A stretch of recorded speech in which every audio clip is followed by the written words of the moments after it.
जेठी ठुलो मम्मीको एउटा छोरा र एउटी छोरी हुनुहुन्छ। जेठी ठुलो मम्मीकी छोरी सृजना मभन्दा 4 वर्षले जेठी हुनुहुन्छ। सानो ठुलो मम्मीको पनि छोरा र छोरी छन्।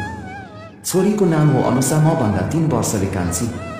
ठुलो मम्मीका छोरीहरू अर्थात् मेरो दिदी र बहिनीहरूसँग मेरो राम्रो सम्बन्ध छ। सबैजना निकै मिलनसार छन्। मलाई पनि उनीहरूसँग भेट्न एकदम मजा लाग्छ। कारण एउटै छ, मलाई मेरो दिदी बहिनीहरू निकै कामुक लाग्छ। उनीहरूको अनुहार राम्रो लाग्छ अनि शरीरको बास्ना निकै मनपर्छ। दिदी सृजना र बहिनी अनुषासँग तिहारमा भाइटिका लगाउने गरेको छु। नाताले म दाजुभाइ भए पनि मनबाट त मेरो लागि दिदी र बहिनीप्रति केवल काम बासना मात्र छ। कहिलेकाहीँ त लाग्छ यो पाप हो, गलत हो। न पारिवारिक तवरले सही हो, न समाजले नै यो पचाउँछ। दाजु बहिनी बीच चिकामारी भएर बच्चा जन्मियो भने पनि त्यो बच्चा राम्रो हुँदैन भनिन्छ। त्यसैले यो जेनेटिक हिसाबले पनि राम्रो कुरा होइन। सानो छँदा राति राति हस्ते हान्ने काम पनि दिदी बहिनीकै सम्झना गर्दै गर्थे। घरमा मम्मीले यस्तो काम थाहा पाउनुभयो भने के भन्नु होला? मलाई त घरबाट निकाला हुन्छ होला। दिदी बहिनीको बारेमा यसरी सोच्ने काम सानैदेखि सुरु भएको थियो अनि अहिलेसम्म पनि जारी नै छ। यस्तो वातावरणमा हुर्केर म सानिमासँग एउटै फ्ल्याटमा बस्न आएको थिएँ। सानिमाको ताल यस्तो थियो, पुरै क्लिभेज देखाएर हिँड्ने। अनि मेरो हालत के होला यस्तो शरीर देख्दा? कहिलेकाहीँ त सानिमालाई देख्दा भालु नै हुन् कि क्या हो जस्तो लाग्थ्यो। एकपटक मामा घरमा नै हुँदा हजुरबुवा र सानिमा बजार जान लाग्नु भएको थियो। सानिमाले लगाएको टी सर्टमा निकै गहिरो क्लिभेज देखिएको थियो। त्यति ठुला बुबु भएपछि त राम्रोसँग छोप्नु नि। हजुरबालाई नै लाज लागेछ यस्तो लगाएरै जान लागे कि भनेर सोध्नु भएको थियो। हजुरबुवालाई के थाहा बिचरा कि काठमाडौँमा सानिमाले के गर्दैछिन्, कस्तो लगाउँछिन् भनेर। सानिमाले छाती ढाकेर आए पनि मात्र हजुरबुवासँगै बजार जानुभएको थियो। यता काठमाडौँमा सानिमा नभएको बेला कोठामा जान्थे अनि कक्षा र चेस्टर सुत्दै छोड्ने गर्थे। त्यो सुगन्धले हतियार त्यसै ठम्कने गर्थ्यो। सानिमाको बुबु मुसारेको र गुफा चुसेको सम्झँदै छोड्ने बाहेक मेरो अरू उपाय थिएन। एक दिन हामी सँगै रक्सी खाँदै थियौँ। गर्लफ्रेन्डको कुरा सेयर गर्दै चिकामारीको कुरासम्म गर्न भ्याएछु। कुरा गर्दै गर्दा हतियार ठम्केको थियो। सायद सानिमाले देखिन् होला। रक्सी पिइसक्दा रातको 12 बजिसकेको थियो। सानिमासँग एकपटक माग्छु दिन्छन् कि? यो विचार आएको थियो। रक्सीले गर्दा सोध्न आँट आएको थियो। तर सानिमाले गाली गरिन् अनि मम्मीलाई भनिदिइन् भने त इज्जतको दर्जी उठ्छ त। मुटु साह्रै डुबडुब भएको थियो। मागेर पाए भने पनि बबालै हुन्छ, पाइएन भने झन् बबाल मचिन्छ। म कोठामा फर्किँदै थिएँ। बैठक कोठामा आएपछि अस्ति नै त्यो केटा सुतेको खाट देखेर याद आयो। अनि फेरि आँट जम्मा गरेर सानिमाको कोठामा छिरे। सानिमा खाटमा सुत्न लाग्नु भएको थियो। के भयो? सानिमाले सोध्नुभयो। सानिमा, तपाईँलाई देख्दा एकदम गाह्रो हुन्छ। के भन्या? सानिमाले थप्नुभयो। क्लिभेजले एकदम गाह्रो हुन्छ, तपाईँसँग गर्न मिल्छ? मैले सोधेँ। सानिमाले मलाई हेरिराख्नुभयो। निकै बेर केही बोल्नु भएन, हुँदैन अनि बोल्नुभयो। म खिस भएँ। एकपटक मात्र मैले सानो स्वरमा भने, एकदम गाह्रो भएको छ, धेरै गाह्रो भएको भए हस्ते गर। सानिमाले भन्नुभयो, त्यो गर्दा पनि कम भएन? मिल्दैन र मिल्दैन, हुँदैन, जाऊ सुत। सानिमाले थप स्पष्ट पार्न खोज्नु भएन। मैले सानिमालाई भारू सोचेको थिएँ, त्यस्तो होइन जस्तो लाग्यो। लुटुक्क परेर म चुपचाप सुत्न आएँ। केही दिन त सानिमाको अगाडि लाज लाग्यो। तर सानिमाले निकै केही भएकै छैन जस्तो गरी सामान्यकरण गरिदिनु भयो। त्यो कुरा मैले पछि निकाल्न सकिनँ। सानिमाले पनि कुरा निकाल्नु भएन। केही महिनापछि ठुलोम्नी काठमाडौँ आउनु भएको थियो। त्यो बेला सानिमाको लागि 1-2वटा थप केटाहरू भेटाउने अनि बिहेको कुरा गराउने योजना रहेछ। केही हप्ता यही चक्कर चल्यो।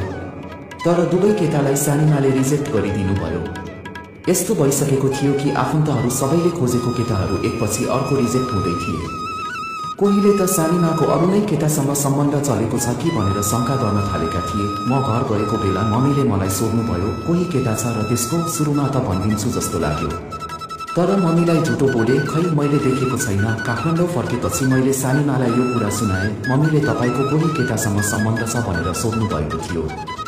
बिहे नगरेको देख्दा सबैले तपाईँको केटा छ भनेर शङ्का गरेका छन् घरतिर। तिमीले भनिनौ नि? सानिमाले सोध्नुभयो। केही भनिन।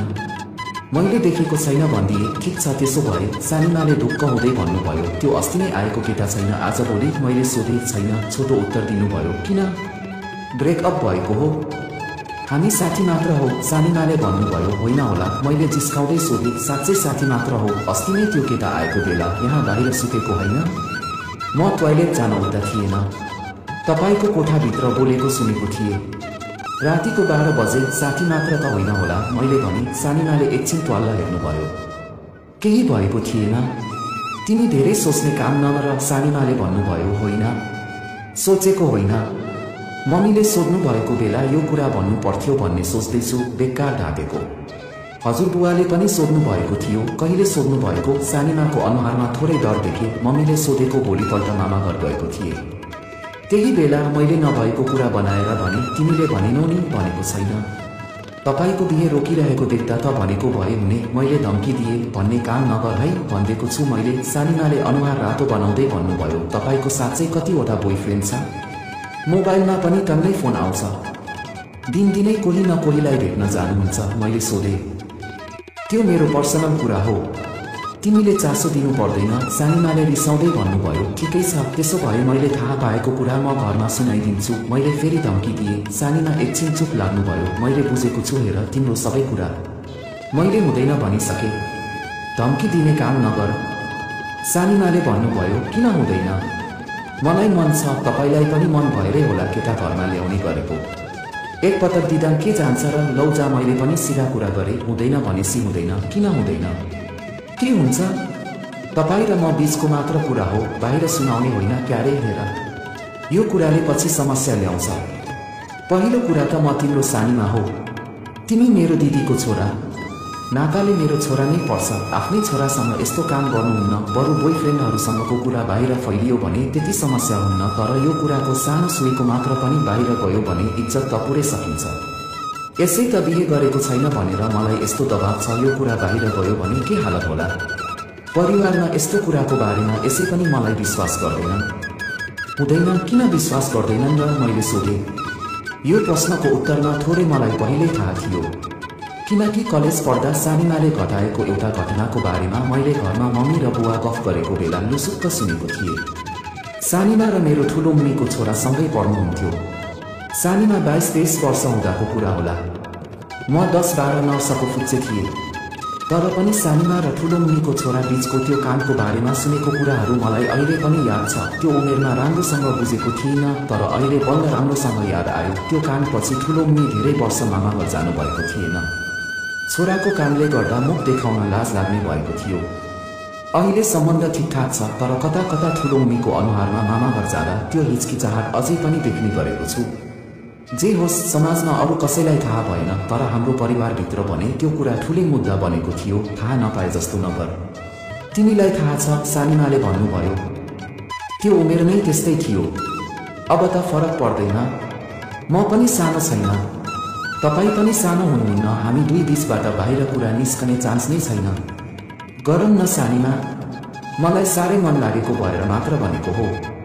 तपाईँलाई पनि पक्का मन छ? घरमै दुईजना, बाहिरको मान्छे पनि चाहिँदैन। मैले भने, तिमीलाई धेरै चाहिएको हो भने हस्ते गर, त्योभन्दा बढी केही गर्न सक्दिनँ म। त्यो सधैँ हुन्छ। तपाईँको एक जोड फोहोर चेस्टर र कक्षा सधैँ मेरोमै हुन्छ। कति गर्नु आफै?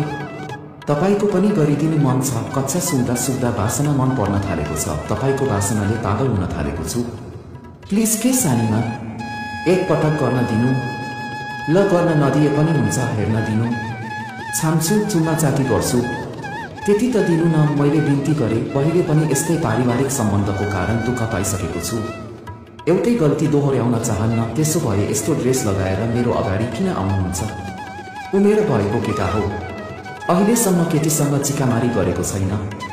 पहिलो पटक गर्छु दिनुभन्दा यस्तो भाउ किन? मैले भने। 81 सानिमाको दुध समात्न पुगे।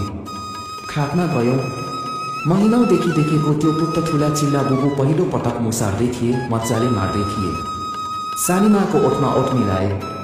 बिस्तारै जिब्रोले त्यो मुखको स्वादिष्ट अनि बास्नादार तरलता चुस्दै थिए। त्योभन्दा आनन्द अहिलेसम्म महसुस गरेको थिइनँ। घोप्टो परेर ठुला बुबु चुस्दै थिए। हतियार ठन्केर सानिमाको जातमा खेल्दै थियो। पातलो कपडामा सानिमाको शरीरबाट निकै कामुक बासना आइरहेको थियो। सानिमा सानो सानो स्वरमा आ गर्दै थिए। चुस्दै र सुन्दै ट्राउजरबाट भित्र हात घुसारे। भिजिसकेको गुफाबाट अर्कै बासना आएको थियो। कचितसम्म फुकाले अनि मजाले जिब्रो चलाउँदै भित्र घुसाउँदै पुरै मुख भरिदिएर चुस्न थाले। सानिमा सलबलाउन थालेकी थिइन्। निकै बेर चुसेपछि सानिमाको गुफा अझै रसाउन थाल्यो। मुखभरि सानीमाको चिल्लो अनि सफा गुफाको फुसी लागेको थियो। त्यस्तो वासना वर्णन गरी साध्य थिएन। सानीमाले हातले हतियार चलाइन्। त्यो तातो हातले हतियार समात्दा शरीरभरि जिरिङ्ग भयो। फेरि जिब्रोले उनको जिब्रो चलाउन लागे। सानीमाले मस्त हतियार चुस्न लागिन्। सानीमाको मुखमा भित्र बाहिर खप्न सकिन त्यसरी हतियार चुस्दा छिनभरमै बाक्लो फुसी सानीमाको मुखभित्र भयो। ममा शिथिलता आइसकेको थियो। सानीमा अझै गलेकी थिइनन्। उत्तानो परेर लुत्रुक्क परिसकेको हतियार छोडेर सानीमा ममा भोक्तो पर्न आइन। उनको झोलिएका बुबुले मेरो छातीमा स्पर्श गरेको थियो, ठेलेको थियो। निकै बेर त्यसरी नै टाँसिएर बसिन्। ममा बिस्तारै शिथिलता हराउँदै थियो। हतियार ठन्कदै थियो। हातले हतियार समातेर पहिलो पटक उनले आफ्नो गुफामा छिराइन्। ओहो, चिप्लो त्यो गुफामा हतियार लत्तै छिर्यो।